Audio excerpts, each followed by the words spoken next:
নির্বাচনকালীন নিরপেক্ষ সরকার লাগতে পারে বললেন মির্জা ফখরুল।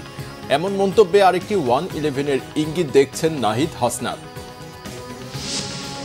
বিস্ফোরক মামলায় 16 বছর পর 178 বিডিআর সদস্যের মুক্তি, কারাগারের বাইরে স্বজনদের সাথে আবেগঘন পরিবেশ।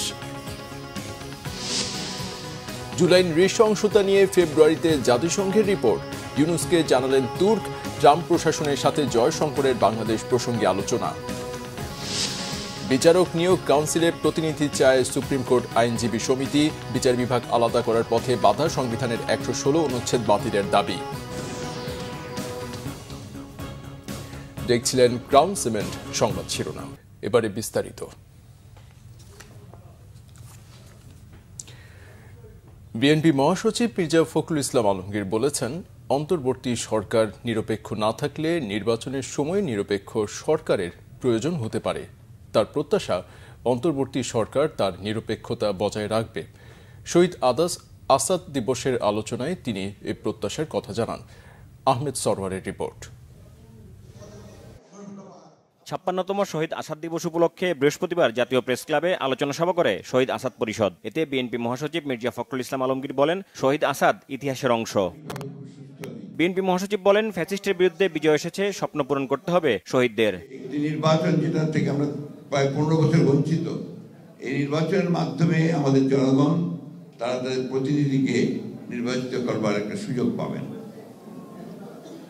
এখন এখানে জোর করে যদি সেই বিষয়টাকে আপনার একটু বিতর্কিত করে ফেলা হয়, তাহলে জনগণ আবার তাদের সেই অধিকার থেকে বঞ্চিত হবে।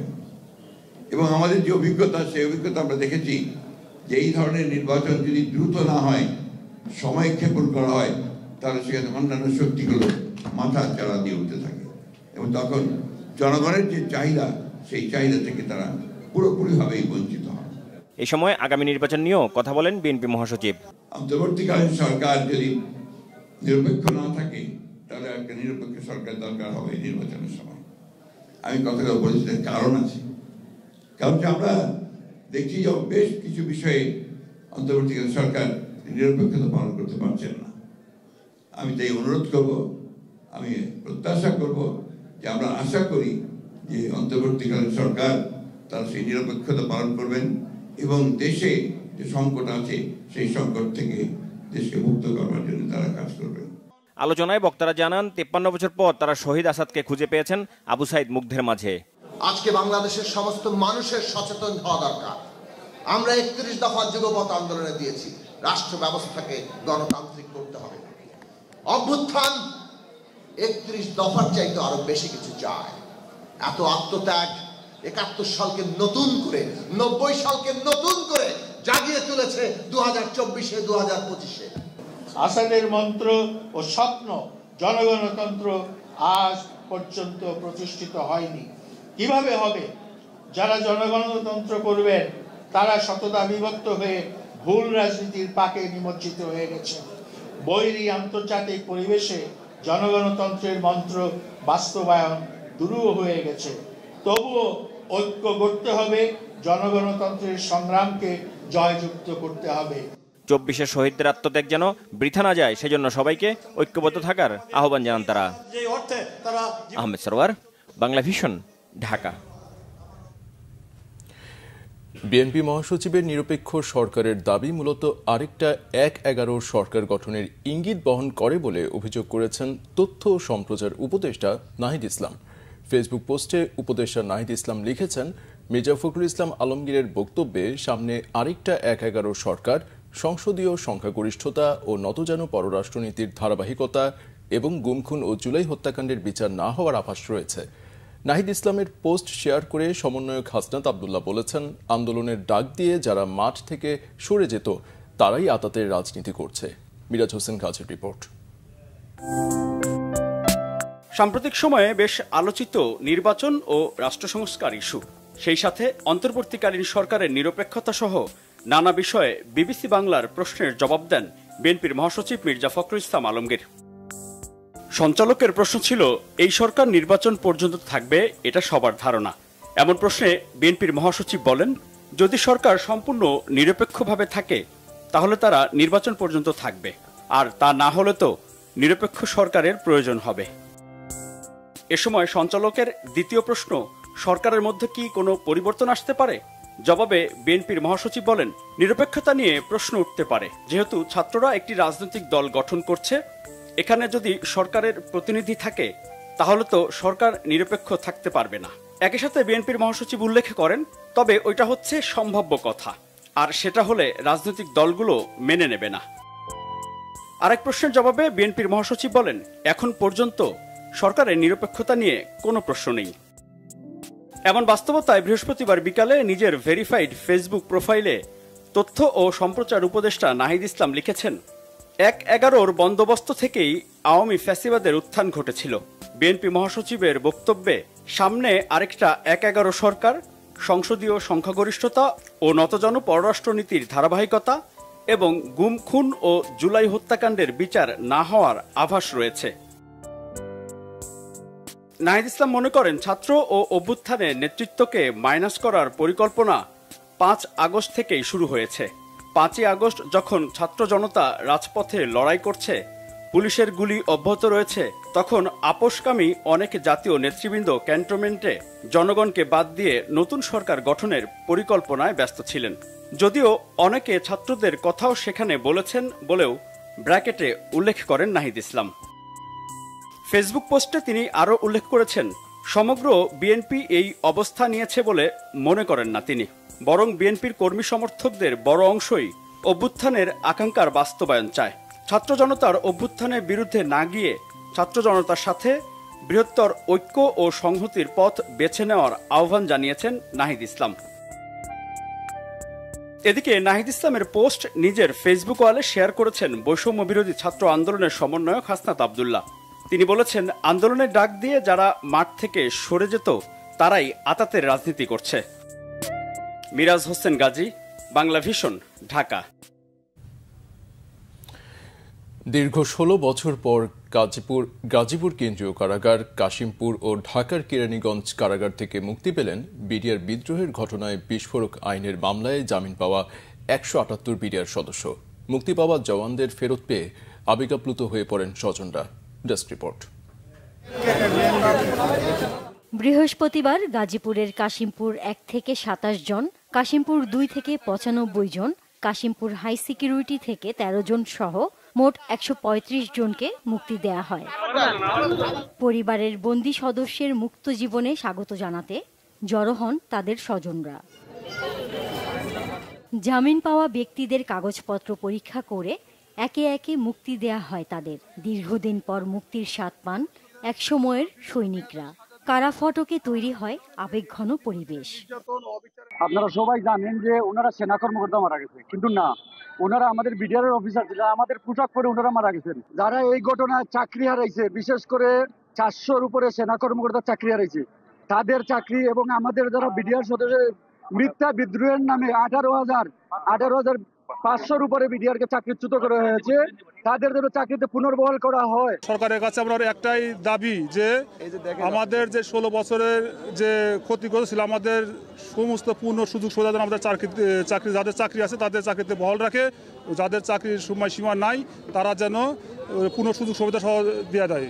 আমরা একটাই চাই যে আমাদের আবার চাকরিতে পুনর্বহাল করা হলো। বিডিআর সদস্যরা নিরপরাধ, সেই হিসাবে জেলটা খাটেছে আমাদের একেবারে অহেতুক। আমি এই ঘটনার যারা প্রকৃত নায়ক তাদের সঠিক বিচার, সঠিক তদন্তের মাধ্যমে কঠিন শাস্তির দাবি করি। সে যেই হোক, বাকি জীবনটা যেন একটা সুস্থ সুন্দরভাবে কাটাইতে পারি, স্বাভাবিক জীবনে এইটাই।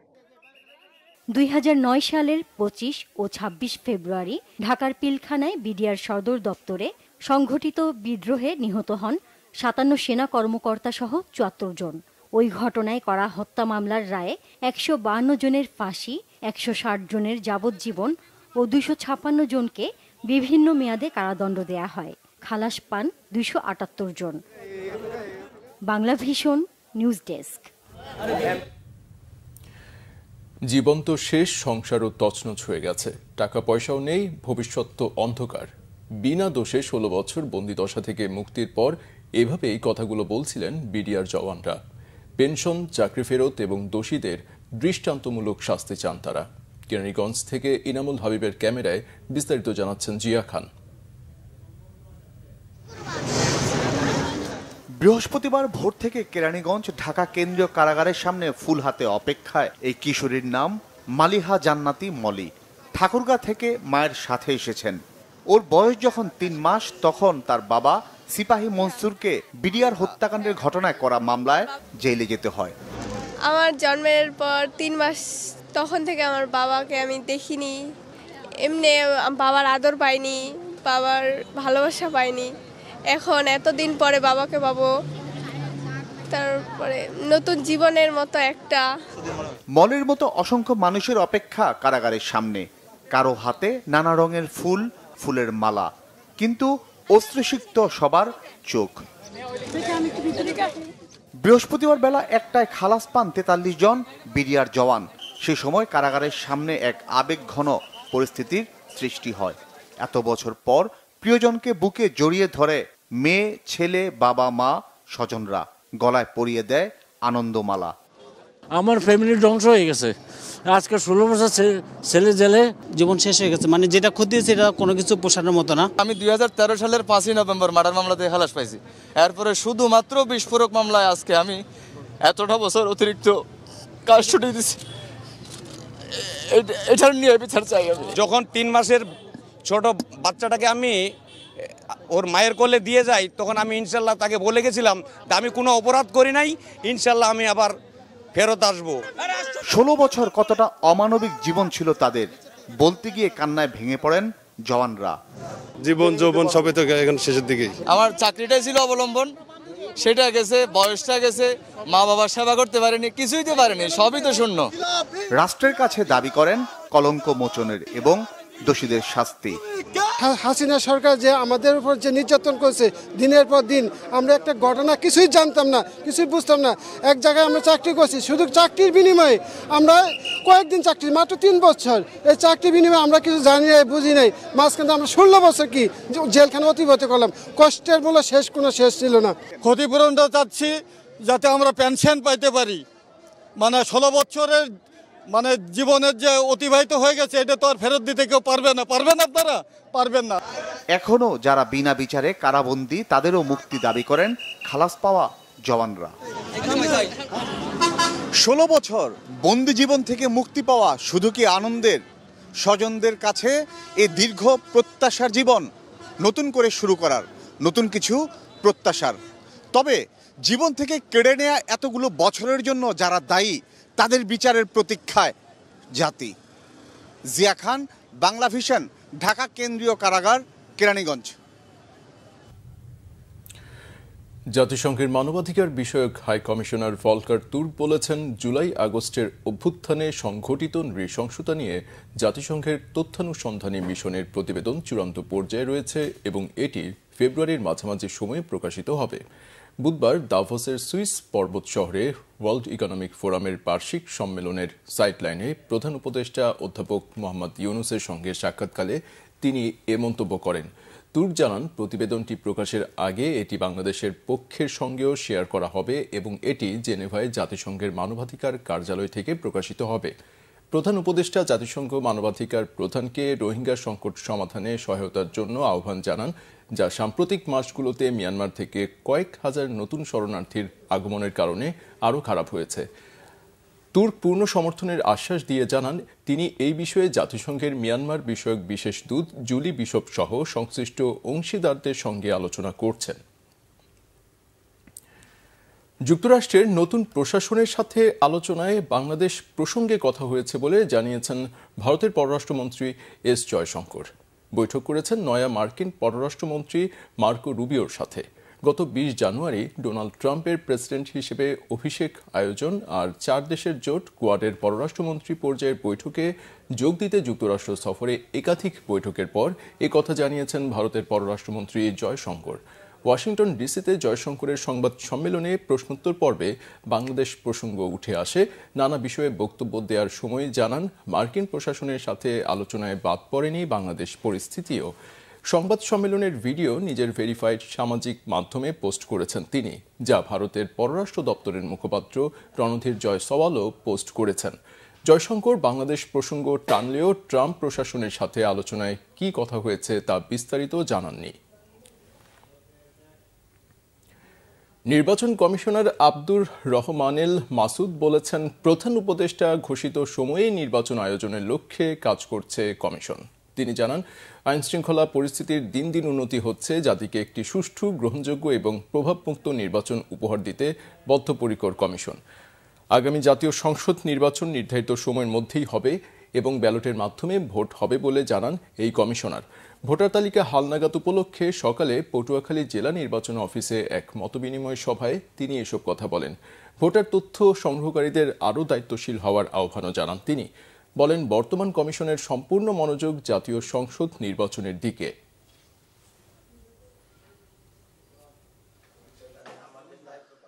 প্রধান উপদেষ্টা মহোদয় কর্তৃক ঘোষিত সময়ে অর্থাৎ 2025 সনের ডিসেম্বর অথবা 2026 সনের প্রথমাংশে যদি ভোট হয়, নিশ্চয় আইন শৃঙ্খলা পরিবেশ সুন্দর হবে এবং আমরা জাতিকে একটা সুষ্ঠু, নিরপেক্ষ ও সুন্দর এবং গ্রহণযোগ্য একটা ভোট উপহার দিতে পারব।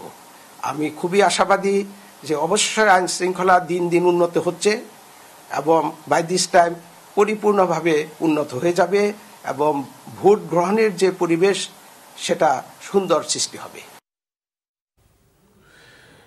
বিচারক নিয়োগে কাউন্সিলে আইনজীবী প্রতিনিধি না থাকায় সুপ্রিম কোর্টে বিচারক নিয়োগ অধ্যাদেশ 2025-কে বৈষম্যমূলক উল্লেখ করে সংশোধনের দাবি জানিয়েছেন সুপ্রিম কোর্ট আইনজীবী সমিতির সভাপতি barrister AM Mahbub Uddin.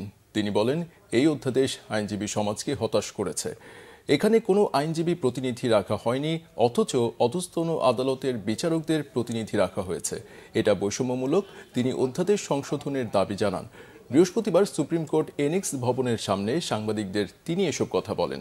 Supreme কোর্টের বিচারক নিয়োগে প্রধান বিচারপতির নেতৃত্বে 7 সদস্যের এই কাউন্সিল যাচাই বাছাই করে বিচারক নিয়োগের সুপারিশ রাষ্ট্রপতির কাছে পাঠাবে। 21 জানুয়ারি এ সংক্রান্ত অধ্যাদেশ জারি করে সরকার। সংবিধানের 116 অনুচ্ছেদের কারণে বিচার বিভাগের জন্য আলাদা সচিবালয় গঠন থেমে আছে দাবি করে এই অনুচ্ছেদটি অবৈধ ঘোষণা হওয়া উচিত বলে মনে করেন অ্যাডভোকেট মোহাম্মদ শিশির মনির। 116 অনুচ্ছেদ কেন অবৈধ ঘোষণা করা হবে না এ বিষয়ে গত বছরের 27 অক্টোবর হাইকোর্ট রুল জারি করেন। ওই রুলের ওপর বৃহস্পতিবার বিচারপতি ফারা মাহবুব ও বিচারপতি দেবাশিস রায় চৌধুরীর হাইকোর্ট বেঞ্চে শুনানিতে শিশির মনির বলেন, অধস্তন আদালতসমূহের নিয়ন্ত্রণ ও শৃঙ্খলা রাষ্ট্রপতির উপর ন্যস্ত থাকায় বিচারিক আদালত নির্বাহী বিভাগের হাতে জিম্মি হয়ে আছে। গত বছরের 25 আগস্ট হাইকোর্টের 10 জন আইনজীবী 116 অনুচ্ছেদ অসাংবিধানিক ঘোষণা চেয়ে রিট করেন। দিনের শুনানি শেষে সাংবাদিকদের সাথে কথা বলেন রিটকারীদের আইনজীবী শিশির মনির। বেক্সিমকো গ্রুপের বন্ধ সব কারখানা সরকারি নিয়ন্ত্রণে নিয়ে হলেও চালু রাখার দাবি জানিয়েছে গ্রুপের কর্মকর্তারা। স্থগিত ব্যাংকের হিসাব চালুর পাশাপাশি 700 কোটি টাকা ঋণ সহায়তা পেলে ধীরে ধীরে কারখানা থেকে ঋণের অর্থ পরিশোধ সম্ভব বলে তারা দাবি করেন।